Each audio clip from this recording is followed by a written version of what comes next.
saya itu pada saat saya menggeluti bidang hukum, di situ ada nilai-nilai kemanusiaan. Nilai-nilai kemanusiaan yang kita bisa bersentuhan langsung kepada masyarakat, dan itu yang membuat satu rasa nyaman dan satu rasa kebanggaan buat kita bisa berhadapan dengan masyarakat dan juga bisa menggali apa saja keluhan-keluhan yang ada di dalam masyarakat dan kita bisa memberikan bantuan kepada masyarakat itu sendiri dengan melalui sosialisasi, dengan kita melalui tatap muka terhadap pihak-pihak yang paling terbawah, masyarakat yang paling terbawah. Pada akhirnya bisa tergabung di organisasi ini Pak, di Puspakum. Seperti apa ceritanya? Ceritanya ini adalah satu panggilan jiwa saja. Sebelumnya saya memiliki law firm. Law firm pada saat saya terjun ke bawah menangani awalnya itu adalah terhadap masyarakat yang berhadapan dengan tambang, perusahaan tambang. Di situ tergugah hati saya untuk mendapatkan akses keadilan ini masyarakat mau kemana? Karena pada saat itu bersentuhan dengan para pengusaha-pengusaha besar, sehingga di sini nilai-nilai keadilannya tidak didapatkan masyarakat. Disitulah nilai saya pada saat pertama itu nilai saya tersentuh untuk membela teman-teman masyarakat yang ada di Jawa Barat, sehingga kita dengan 5 orang mencetuskan satu gagasan, kita harus ada satu lembaga lagi yang kita bisa bersentuhan dengan masyarakat, memberikan bantuan dengan penuh hati dan penuh kasih kepada masyarakat. Jadi tujuan kita adalah memberikan pelayanan hukum itu dengan penuh kasih dan cinta. Itu organisasi ya. Berjalan sejak tahun berapa? 2020 ya. Tahun memasuki tahun ketiga, karena kita terbentuknya itu 28 Oktober 2020 bertepatan dengan Sumpah Pemuda. Nah, kalau kita mendengar kata hukum kan sebenarnya hukum ini ada untuk memproteksi ya Pak. Ya. Tapi kenapa ya rasanya belakangan masyarakat kalau ketemu hal-hal yang berhubungan dengan hukum lebih menghindar dan memilih untuk menyelesaikan secara kekeluargaan? Ya, memang hukum itu hakikatnya sebenarnya adalah menyelesaikan secara kekeluargaan. Sebenarnya hakikatnya dari amanah Undang-Undang 30 itu sudah ada diamanahkan bahwa sebelum kita menyelesaikan kepada kasus litigasi atau daripada pengadilan, sebaiknya dilakukan dengan cara mediasi. Itu terlebih dahulu, itu jalan yang paling terbaik, karena kalau kita sudah masuk ke ranah pengadilan, yaitu ada sebuah istilah yang menang jadi arang, yang kalah jadi abu. Nah, jadi hal ini yang cukup dihindari sama kita, dan sebenarnya hakikat yang sebenarnya itu bagaimana bisa menyatukan kedua kepentingan itu dengan tidak masuk ke ranah pengadilan. Nah, itu yang selalu hari ini zamannya presiden kita itu lebih mendorong pemerintahan pada Kapolri, Kejaksaan Agung yang kita kenal dengan restoratif justice. Itu restorasi keadilan. Berarti secara apakah bisa dibilang lembaga bentuk hukum itu sebenarnya bertugas itu benar-benar di awal nih, supaya nggak masuk ke ranah hukum lebih jauh, ya kan? Jadi benar-benar diselesaikan di awal, seperti itu ya kan? Iya betul. Intinya seperti itu. Intinya biasanya setiap kasus yang kita tangani sebelum masuk ke ranah aparat penegak hukum ataupun litigasi, kita mencoba terlebih dahulu melakukan bagaimana tercapainya perdamaian. Ya, sehingga kita tidak, pertama kita akan mengefisiensikan waktu kita, yang kedua mengefisiensikan biaya. Itu yang oleh Puspakum itu yang pertama kali yang menjadi utama, kita bagaimana melakukan mediasi.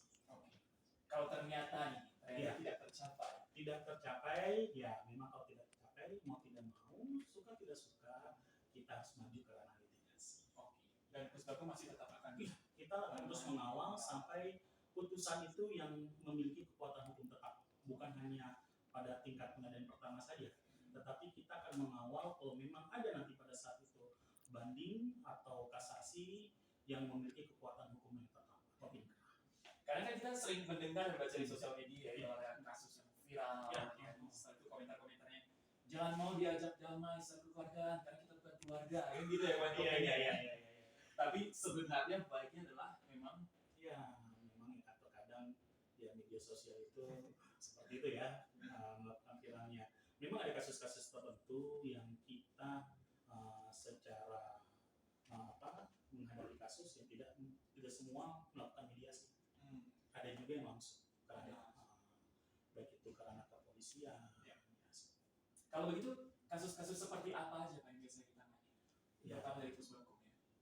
Kalau kita yang sifatnya private atau ranah keperdatan atau keperdatan keluarga, kita mendorong untuk mediasi terlebih dahulu sebelum masuk kepada ranah litigasi, baik itu kepada pengadilan negeri yang beragama non-Islam maupun yang Muslim. Sebelum masuk ke pengadilan agama, kita biasanya melakukan mediasi terlebih dahulu untuk keluarga. Tetapi kalau misalkan untuk pidana, kalau misalkan kita sebagai pelapor, pelapornya, kita bisa melakukan somasi terlebih dahulu sebelum kita masuk ke ranah kepolisian, laporan ke ranah kepolisian. Tapi kalau kita terlapor, ya tergantung pelapornya. Tapi kita biasanya kalau kita jadi pelapor, kita akan mengusahakan kepada kuasa hukumnya untuk duduk bersama terlebih dahulu sebelum masuk ke ranah kepolisian. Dengan terbentuknya Pusbakum ini sendiri kan sebenarnya adalah sebuah apa yang Pak Reza lihat sebenarnya kan di lingkungan masyarakat. Mereka ini butuh untuk dibantu. Setelah hampir 3 tahun berjalan, seperti apa respon masyarakat? Terutama mereka interestnya seperti apa? Kalau ada masalah, udah paham belum sih harus larinya kemana, kepada siapa mereka harus berbicara? Ini luar biasanya. Jadi kita itu sama seperti dokter ya.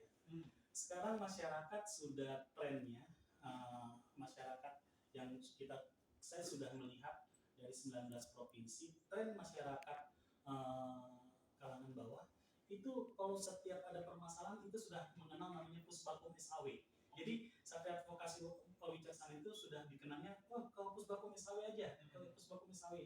Alhamdulillah makanya kita hari ini aja kita sudah memegang kasus sudah dengan usia kita yang 2,5 tahun ini hampir 3.000-an. Wow.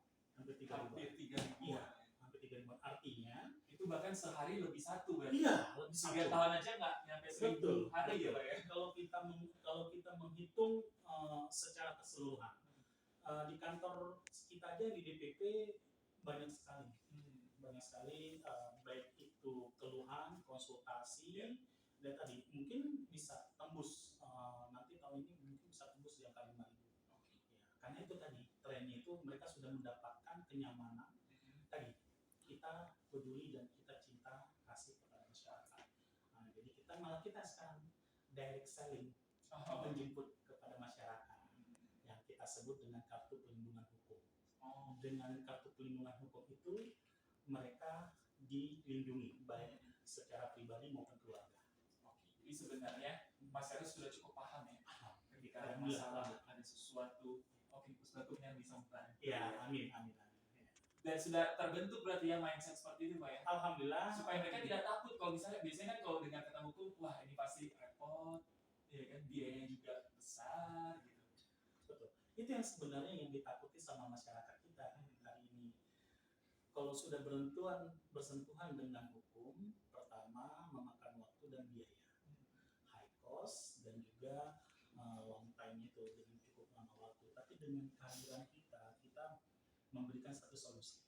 Solusi dengan kita di sini, pertama kita memberikan kenyamanan dulu bahwa hukum itu tidak seperti itu, tidak perlu butuh biaya yang banyak. Jadi dengan mereka merasa nyaman dengan lembaga kita, mereka sendiri nanti yang sebenarnya menjadi marketer kita mereka. Mereka menyampaikan kepada tetangga-tetangganya atau saudara-saudaranya, sudah ke Pusbakum SAW aja. Di awal seperti apa Pak untuk sosialisasi? Karena kan masuk ke tempat baru, ya kan benar-benar asing, belum tentu sekitarnya juga aware gitu. Sampai pada akhirnya mereka bisa dari mulut ke mulut lah ngasih tahu. Nah ini pertanyaan yang luar biasa. Pada saat kita mendirikan lembaga ini, yang pertama kali kita sentuh adalah ABDESI. ABDESI ini adalah Asosiasi Perhimpunan Kepala Desa seluruh Indonesia. Nah di setiap kabupaten dan kita silaturahim, kita jamin. Tadi yang saya katakan kita jemput bola. Kita datangi masyarakat, pemimpin yang paling terendah yaitu kepala desa, bahwa kehadiran kita ingin memberikan solusi. Nah, rupanya pada saat kita turun banyak sekali kasus sebenarnya, terutama KDRT. Nah, disitulah kita melakukan sosialisasi kepada desa-desa. Nah, akhirnya dari situlah Pusbakum lebih cepat diterima.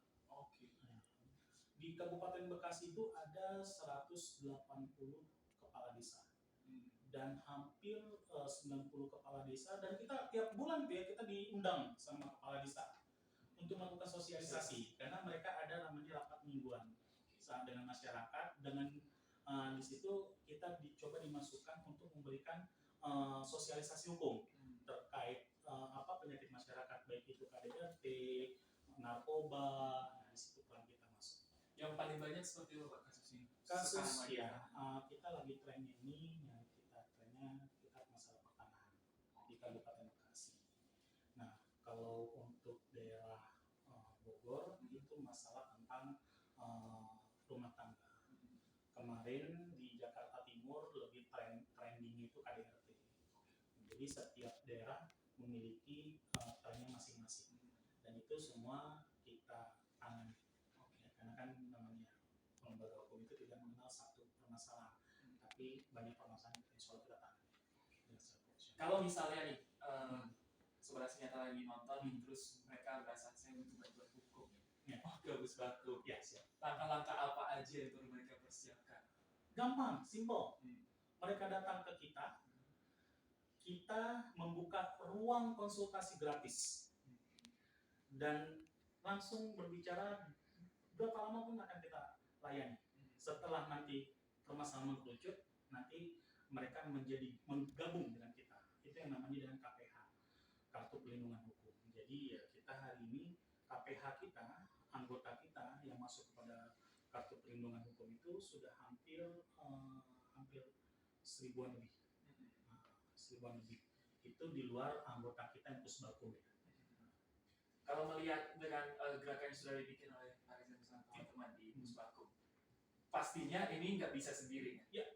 Pastinya butuh lagi lembaga hukum lainnya, lembaga lainnya, yang lain bisa sama-sama membantu gitu. Ya. Sejauh ini seperti apa Pak perkembangannya? Karena kalau pada akhirnya hanya 1-2 orang aja yang peduli kan, sedangkan karya kita begitu banyak gitu. Seperti apa? Ya, perkembangan LBH ini di Indonesia sudah cukup bagus ya.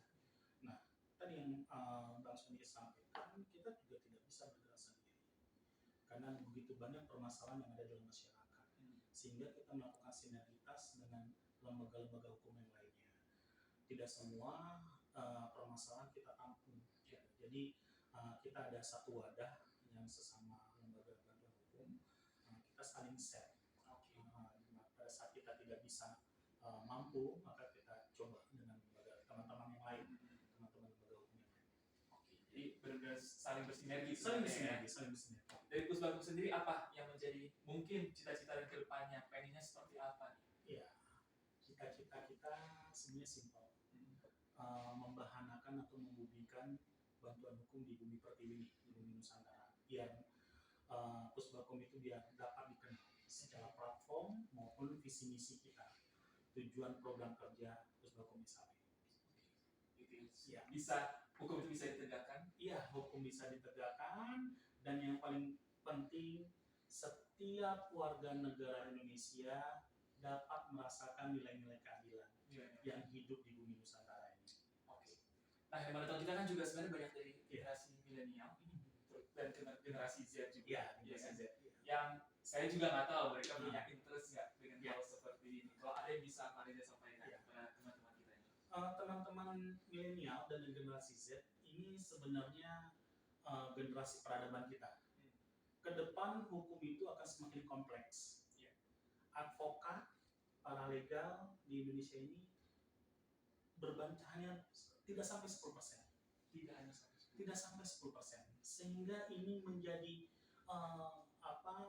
menjadi passion sebenarnya buat teman-teman milenial yang senang dengan hukum dan hak asasi manusia. Karena permasalahan yang hari ini yang ditimbulkan dan masalah pidana yang diincar adalah generasi Z. Terutama masalah yang berkaitan dengan narkoba. Nah, di sini perannya teman-teman generasi Z saling betul-betul memahami tentang hukum. Harus melek hukum, minimal untuk saudara-saudara kita. karena 10 sampai 20 tahun tantangan kita terkait hukum itu akan semakin tinggi. Hukum itu ada setelah adanya kejadian. Jadi kita belum bisa menafsirkan hukum itu ke depan. Tapi setelah adanya satu peristiwa, dan peristiwa itu peristiwa pidana, baru kita berpikir tentang aturan. Nah, di sini perannya teman-teman milenial dan generasi Z. Kalau boleh memberikan saran ataupun tips ya, supaya kita semua bisa sama-sama mulai hukum, bukan cuma yang tua, yang udah lebih berumur, tapi juga generasi-generasi yang muda. Ayo, sama teman-teman generasi Z, gabung sama Pusbakum. Kita senang sekali ada namanya di kita satu divisi namanya peran kepemudaan. Nah, di situ kita menggalang teman-teman generasi Z untuk sama-sama kita mengajak saudara-saudara kita, masyarakat kita, ayo, bahwa hukum itu enak loh, bahwa hukum itu simple loh. Kita bisa bersahabat. Jadi kita membangun namanya sahabat bantu. Nah, kita ada juga sahabat bantu. Nah, yang kita mengincar adalah teman-teman milenial. Dan terbentuk alhamdulillah hari ini kita sudah ada di 50 divisi. 50 divisi yang memang kita merekrut teman-teman dari generasi yang forum organisasi kepemudaan. Kemarin ada namanya Forza. Forza ini forum narkotika dan nafza. Nah, ini gerakan anak-anak muda milenial dan generasi Z. Itu luar biasa. Gerakannya secara masif dan itu sekarang di bawah Pusat Bantuan Hukum Satria Advokasi Jasa. Wow, luar biasa ya. Dan pastinya apa yang dilakukan oleh Pusbakum ini selaras juga dengan semangat dari Partai Perindo ya, yaitu dari kamu untuk Indonesia. Jadi pastinya dilihat banget dengan movement yang dijalankan oleh Partai Perindo, yaitu produktif, solutif, modern, bersih, berintegritas, peduli dan turun tangan untuk Indonesia sejahtera. Terima kasih Pak Reza sudah mau hadir untuk hari ini untuk sharing berurusan dengan hukum ya, supaya kita juga nggak takut, tapi sama-sama bisa belajar dan bisa mengimplementasikan dalam implementasi dalam kehidupan kita ya. Terima kasih juga untuk Partai Perindo yang selalu bergerak dengan aksi nyata. Semoga Partai Perindo semakin sukses dan maju terus untuk Indonesia sejahtera. Salam aksi nyata dari kamu untuk Indonesia. Sampai jumpa lagi di podcast episode berikutnya. Saya Sandi dulu bersama dengan